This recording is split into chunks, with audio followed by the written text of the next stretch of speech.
नमस्कार, मार्गदर्शन अकादमी YouTube channel पे मैं अनिल मिश्र आपका एक बार फिर से बहुत बहुत स्वागत करता हूं। आप हमारे इस यूट्यूब चैनल के नए व्यूवर्स हैं, कृपया चैनल को सब्सक्राइब कर दें, लाइक कर दें, शेयर कर दें, कमेंट कर दें, घंटी बजा दें, जिससे कि हमारे द्वारा डाली जाने वाली वीडियो की नोटिफिकेशन आपको तत्काल प्राप्त हो सके। आप सभी ऐसे भाई बहन और मित्र जो कि आज की स्थिति में इंटरव्यू देने के लिए जा रहे हैं और उनका कहीं चयन हो गया है LT, दरोगा या किसी भी अन्य प्रतियोगी परीक्षाओं के लिए, तो कृपया वो इंटरव्यू देने ना जाएं। इससे आपका ये बेनिफिट होगा कि आपके इस त्याग से और लोगों को भी जॉब मिल सकेगी जिनकी मेरिट थोड़ी लो है।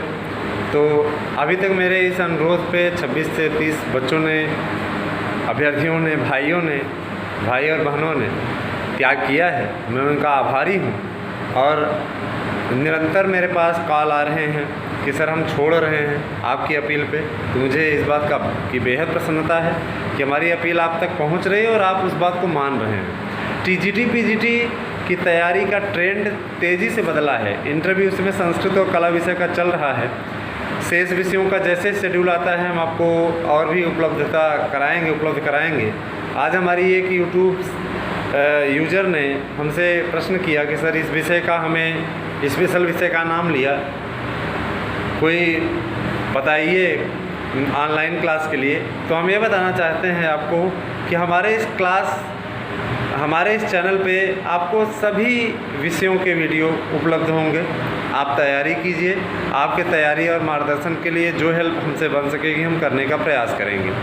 साथ ही आप आज के इंटरव्यू के इस वीडियो को पूरी तरीके से देखें। आज दोनों पालियों में किस तरह से इंटरव्यू हुआ और किस प्रकार के प्रश्न पूछे गए। संस्कृत और कला विषय का इस समय चल रहा है, तो संस्कृत कला के अभ्यर्थी देखें और इससे सीख करके जाएं, अगर जिनका इंटरव्यू कल है या आने वाली तिथियों पे है, ठीक है। क्योंकि 22 तक संस्कृत और कला का इंटरव्यू चलना है। तो आपका अधिक समय न लेते हुए आज इंटरव्यू में दोनों पालियों में कौन कौन से प्रश्न पूछे गए उसका वर्णन मैं करने चल रहा हूँ।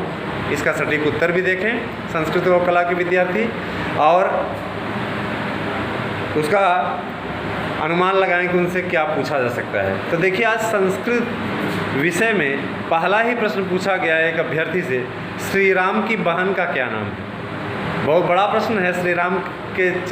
श्री रामचंद्र जी दशरथ जी के पुत्र थे, 3 भाई थे। श्री रामचंद्र सहित 4 लोग हो गए, है ना, राम, लक्ष्मण, भरत, शत्रुघ्न जी, ठीक है। लेकिन उनकी बहन का क्या नाम था?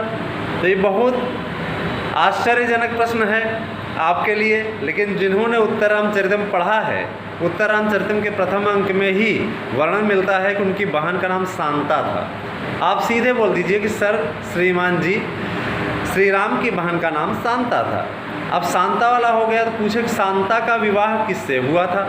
तो ऋष्यशृंग नामक एक ऋषि थे, उनसे शांता का विवाह हुआ था। अभितः, परितः, समया, निकखा, हा प्रतियोगी विद्वितीया का उदाहरण समझाइए। तो आपको एक ही उदाहरण के माध्यम से समझा देना है, ठीक है। रामस्य अभितः वृक्षाः सन्ति, राम के दोनों चारों ओर वृक्ष हैं। इस सूत्र को पढ़ लीजिएगा, द्वितीय विभक्ति का सूत्र है। एक प्रश्न अभ्यर्थी से भी पूछा गया था कि अभितः, परितः, समया, निकखा, हा प्रतियोगी अभी किम विभक्ति, मतलब कौन सी विभक्ति होती है? तो आपको बता देना है कि सर इसमें द्वितीय विभक्ति का प्रावधान होता है। साथ ही आप चलिए मेघदूतम का मंगलाचरण सुना दीजिए। तो मेघदूतम का मंगलाचरण आपको अच्छी तरीके से जानकारी होनी चाहिए कि ये मंदाक्रांता छंद में है। यह भी एक अभ्यर्थी से प्रश्न पूछा गया कि मेघदूतम का मंगलाचरण किस छंद में है। अच्छा बोल दिया जब उसने कि मंदाक्रांता छंद में है, तो कहा मंदाक्रांता छंद के प्रत्येक पंक्ति में कितने वर्ण होते हैं? तो निश्चित रूप से आप अच्छी तरीके से जानते हैं 17 वर्ण होते हैं। इन सब की तैयारी आप अच्छे से कर लें। तो मंदाक्रांता छंद के इस मंगलाचरण को जानने के लिए आप हमारे YouTube पे डाले गए संस्कृत मंगलाचरण के वीडियो पे जा सकते हैं, वहाँ पे आप देख सकते हैं। उसके लिए आपको यहाँ नहीं बताया जा रहा है, सिर्फ जानकारी दी जा रही है। आप मंगलाचरण का अलग से वीडियो है, वहाँ पे जाकर आप देख सकते हैं। साथ ही पूछा गया संस्कृत संजीवनी समाज की स्थापना किसने की थी और कहाँ? तो बिहार में संस्कृत विषय के, संस्कृत भाषा के विकास के लिए श्रीमान अंबिका दत्त व्यास जी ने संस्कृत समाज की स्थापना की थी। गद्य सम्राट के नाम से कौन जाने जाते हैं? वे कहाँ के रहने वाले थे? वर्तमान में अगर वो रहते तो किस प्रदेश के निवासी थे? यह देखिए बहुत ही बड़ा अच्छा प्रश्न पूछा गया।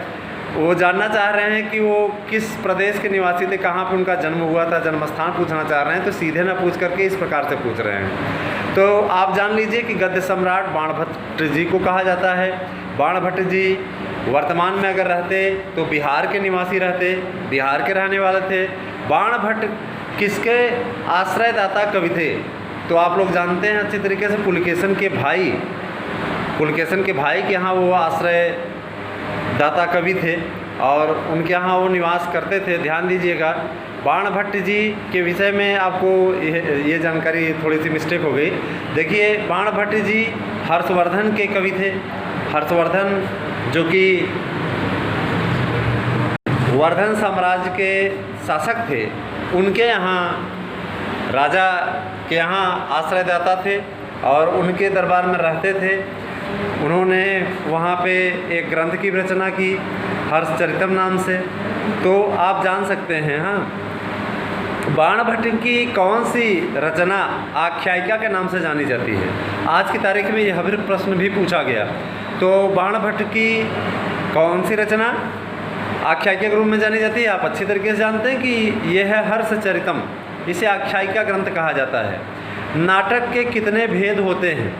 तो नाटक 10 रूपक, मतलब 10 रूपक होता है, 10 भेद होते हैं नाटक के। तो इसकी जानकारी आप अच्छे तरह से कर लें, ठीक है। नायक के कितने प्रकार हैं? आज भी पूछा गया। तो नायक के जितने प्रकार हों उसकी तैयारी आप कर लीजिए, ठीक है। नायिकाएं कितने प्रकार की होती हैं? वर्णन कीजिए। नायिकाओं का प्रकार आप बता दीजिए।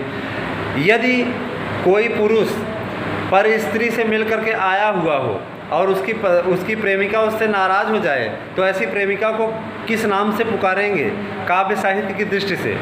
ठीक है, यह आपको जानकारी होनी चाहिए काव्य साहित्य के इतिहास से। और जो नायिका भेद का वीडियो डाला गया है उसमें आप जा करके देख सकते हैं।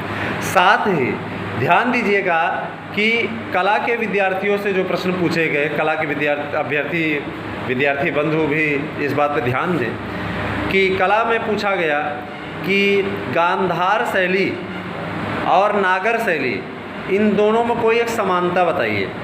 बहुत बड़ी चीज़ है ये। फिर खजुराहो गए हैं घूमने के लिए, खजुराहो में आपको क्या अच्छा लगा?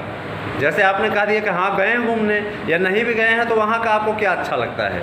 ठीक है, कोई एक कलात्मक श्लोक सुनाइए। कोई कलात्मक श्लोक माने आपको एक आध श्लोक याद है जो कि आप गा के सुना सकते हैं? कला के विद्यार्थियों से पूछा गया। आप मना नहीं कर सकते हैं वहाँ पे, अगर मना करते हैं तो आपका नंबर कट जाएगा, ठीक है। तो आप सुना दीजिए। इसके अलावा आपने इतिहास पढ़ा है क्या? यह प्रश्न कला के विद्यार्थियों से पूछा गया। तो इतिहास जाहिर सी बात है आपने पढ़ा ही होगा। सिंपली जानकारी आपसे पूछ सकते हैं, इस पर आपको बता देना है हाँ सर, बिल्कुल पूछ सकते हैं। सामान्य जानकारी, थोड़ी बहुत जानकारी हमें है, ऐसा उत्तर अभ्यर्थी ने दिया। इसके अलावा यदि आपको चित्र बनाने के लिए कहा जाए तो आप क्या बना करके दिखाना चाहेंगे? तो आप जो बना के दिखाना चाहें आप दिखा सकते हैं। अपने साथ में आप कौन सा चित्र लेकर के आए हुए हैं कृपया यहाँ प्रदर्शित करें। तो आपको प्रदर्शित करके दिखा देना है, ठीक है। इसके अलावा संस्कृत के विद्यार्थियों से पूछा गया, अभ्यर्थियों से, कि धन की कितनी गति होती है? तो धन की 3 गति भर्तृहरि जी ने अपने ग्रंथ नीति शतक में बताई है। नीति शतककार ने कौन सा व्याकरण ग्रंथ लिखा? आज की तारीख में पूछा गया। तो नीति शतककार ने वाक्पदीय नामक व्याकरण ग्रंथ लिखा। इसके अलावा पाणिनि की अष्टाध्यायी में कुल कितने अध्याय हैं? अष्टाध्यायी में कितने अध्याय हैं? 8 अध्याय हैं, ठीक है। पाणिनि की अष्टाध्यायी का पहला और अंतिम सूत्र कौन सा है? पहला सूत्र वृद्धिरादेश और अंतिम सूत्र आ। पाणिनि के मामा का क्या नाम था? तो पाणिनि के मामा का नाम व्यड था और उनकी माता का नाम व्याड्या था। ध्यान दीजिएगा, हालांकि दाक्षी भी मिलता है लेकिन व्याड्या भी मिलता है उनका नाम। तो आज की तारीख में इतने प्रश्न टीजीटी पीजीटी संस्कृत और कला विषय में पूछे गए। आप मुझे पूर्ण विश्वास है कि यह वीडियो आपको पसंद आया होगा। इसे लाइक कर दें, शेयर कर दें, कमेंट कर दें, घंटी बजा दें, जिससे कि आपको हमारे द्वारा डाली जाने वाली वीडियो की नोटिफिकेशन तत्काल प्राप्त हो सके। समाजशास्त्र के एक विद्यार्थी ने हमसे अनुरोध किया था, एक अभ्यर्थी ने, कि सर समाजशास्त्र का अवेलेबल कराइए। तो आप समाजशास्त्र का भी आपको मिल जाएगा बहुत शीघ्र ही संपूर्ण जानकारी। तब तक के लिए आपका वीडियो देखने के लिए बहुत बहुत धन्यवाद।